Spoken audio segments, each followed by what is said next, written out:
Hello everyone. I am CS Sarthak Jain, Chairman Fast Academy, and this bite of mine is a power-packed discussion made specifically for my beloved students on how to attempt the paper and what writing skills to be used in the subject of auditing. मेरे जितने भी students हैं, I really thank them for all the love and affection they have given to me. And this particular bite comes at the right moment just before your exams, which has a very clean purpose to give you some power packed tips. What do's and don'ts you should keep in mind when you are attempting your paper on auditing. मेरा discussion एक general discussion है जो CA final और CA IPCC दोनों के students जब audit का paper attempt कर रहे हैं तो ध्यान रख सकते हैं. मैं आपको सिर्फ कुछ बेसिक फंडामेंटल टिप्स दूंगा जिससे आप अपने मार्क्स बढ़ा सकते हैं. I am not going to teach you any subject any topic. The objective is just to remember सब की पॉइंट्स. सबसे पहली चीज़, जब हम कोई पेपर लिखने की बात करते हैं तो हमको बहुत सारे लोग सजेशंस देते हैं. सजेशंस लाइक प्रिसाइज आंसर्स लिखो, सेक्शंस कोड करो, जितना आता है उतना ही लिखो. Absolutely this is the best thing to do. अगर हमें सारी चीज़ें आती होती तो हम ऑब्वियसली वही लिखते जो हमें सभी कुछ आता है. बट कंसर्न कई बार ऐसी होती है कि हमारे 100 मार्क के पेपर में हो सकता है दैट 50 मार्क के क्वेश्चन में we are very confident, 30 we are okay और 20 मार्क के कुछ क्वेश्चन ऐसे भी आ गए जिसमें we are not very sure या हमारा कंटेंट बहुत स्ट्रांग है. I will give you tips for everything where you are strong, how to attempt that. जहाँ पे अपन स्ट्रांग नहीं है क्या कर सकते हैं. I have some 5 power packed tips to share with you. Let us discuss these tips quickly one by one. सबसे पहली चीज, जब आप कोई क्वेश्चन अटेम्प्ट कर रहे हैं, know what is asked. When I say know what is asked, which is the mantra 1, what does this means. सबसे पहली चीज, आप क्वेश्चन में ध्यान से पढ़िए कि क्वेश्चन आपसे पूछ क्या रहा है. ये सबसे बड़ी गलती है जो हम कई सारे लोग जल्दबाजी में कर देते हैं. ये गलती हर क्वेश्चन में नहीं होगी, but this may happen in some questions. जैसे आपको एग्जाम में क्विक क्वेश्चन आया, an auditor has advanced 1500 rupees to a company, can he accept the audit. अब हमने जैसे ही ये पॉइंट पढ़ा, हो सकता है कईयों के दिमाग में एकदम से क्लिक करे कि यार हमने कहीं पॉइंट पढ़ा था 1000 रुपये से ज़्यादा की इंडेटनेस होती है तो ऑडिटर ऑडिट एक्सेप्ट नहीं कर सकता. बट अगर आप यही क्वेश्चन वापस से पढ़ोगे तो आपको दिखेगा कि it says an auditor has advanced 1500 to the company, जिसका मतलब ऑडिटर ने डेट नहीं लिया है, उसने पैसा दिया है. क्या इस केस में ऑडिटर डिस्क्वालीफाई होगा? Absolutely not. तो सबसे पहले आपने क्वेश्चन पढ़ के आंसर समझा, what is the correct answer. अब आंसर लिखना कैसे है, इसके लिए एक चीज और ध्यान रखिएगा.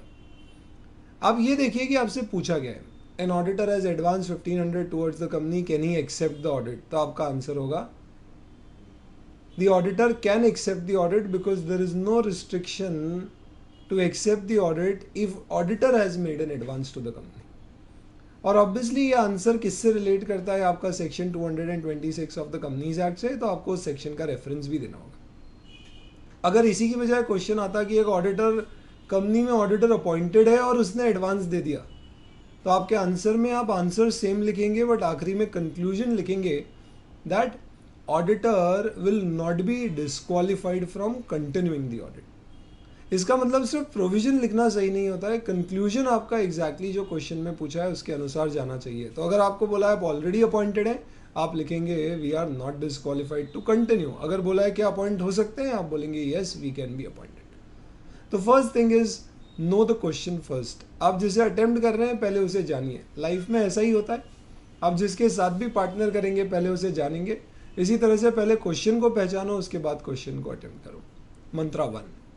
What is mantra 2? Mantra 2 is less is more. आप सीए इंस्टीट्यूट की कोई भी बुकलेट उठाइएगा, ऑडिट की बुकलेट का प्रेफेस पढ़िएगा, उसमें एग्जामिनेशन टिप्स दी जाती है.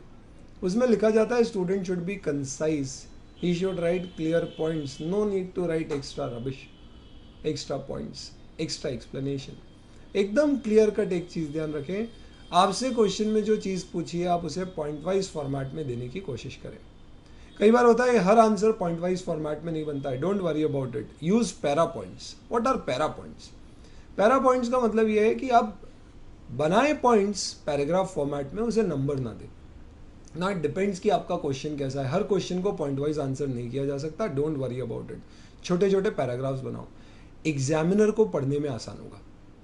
तो जब आपको सपोज क्वेश्चन दिया गया है कि आपको अपॉइंट किया गया एज एन ऑडिटर और आपको चेक करना है इन्वेंट्री वैल्यूएशन में आप क्या चीज़ें ध्यान रखेंगे।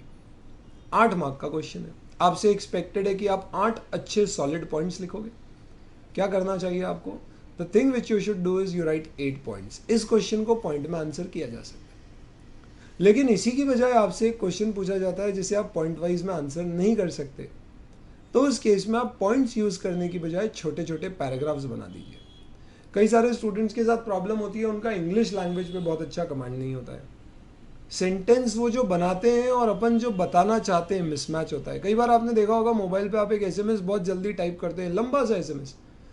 अब आपने 6 लाइन का एसएमएस टाइप किया, आप उसे वापस से पढ़िए, आपको कई बार ऐसा लगेगा कि यार ये जो एसएमएस हमने बनाया है, ये एसएमएस वो इन्फॉर्मेशन नहीं देना चाह रहा जो हम देना चाह रहे थे। इसका मतलब ये हुआ कि जब हम एक एसएमएस प्रॉपरली ड्राफ्ट नहीं कर सकते तो एग्जाम में आंसर एग्जैक्टली ड्राफ्ट करना तो और मुश्किल हो। लेकिन उसी एसएमएस को अगर आप पॉइंट्स में लिखोगे 1 2 3 4, तो चांसेस है कि जो आप बताना चाह रहे हो वो क्लियरली जाएगा। तो आप क्या करें, अगर आपका इंग्लिश लैंग्वेज पे बहुत अच्छा कमांड नहीं है, छोटे सेंटेंस बनाएं, use very very short sentences. अगला मंत्रा, क्या हमें सेक्शन के रेफरेंस, अकाउंटिंग स्टैंडर्ड, ऐसे नंबर रेफरेंस देना चाहिए?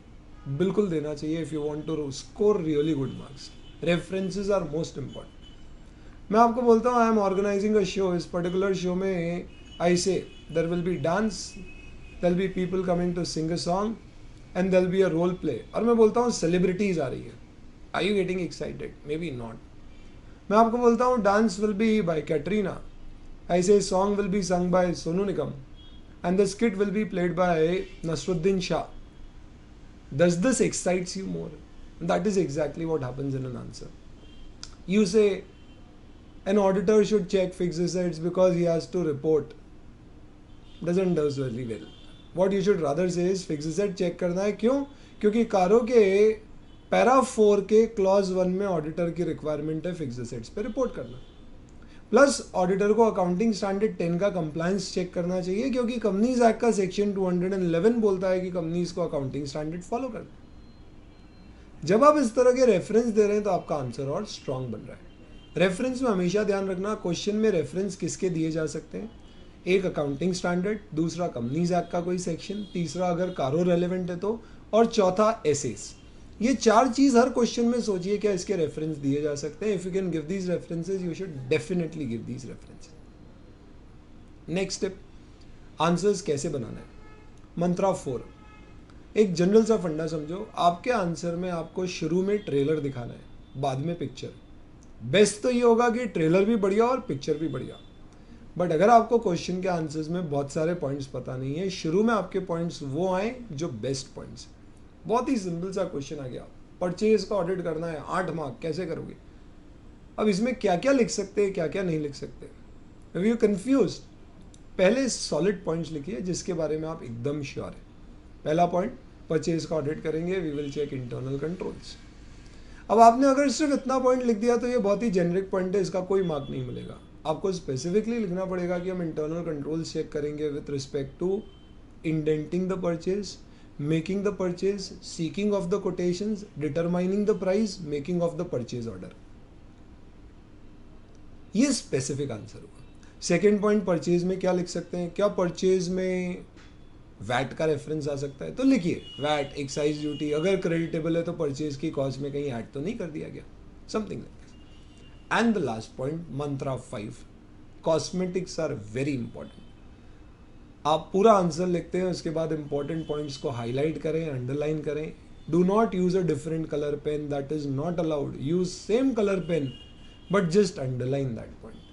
कीवर्ड्स को हाईलाइट करें, की पॉइंट्स को हाईलाइट करें। प्लीज समझिए कि एग्जामिनर जब कॉपी चेक करता है वो एक दिन में 20 कॉपी चेक करेगा, 40 कॉपी चेक करेगा, और वो बहुत सारा क्रैश अदरवाइज पढ़ के परेशान हो चुका है।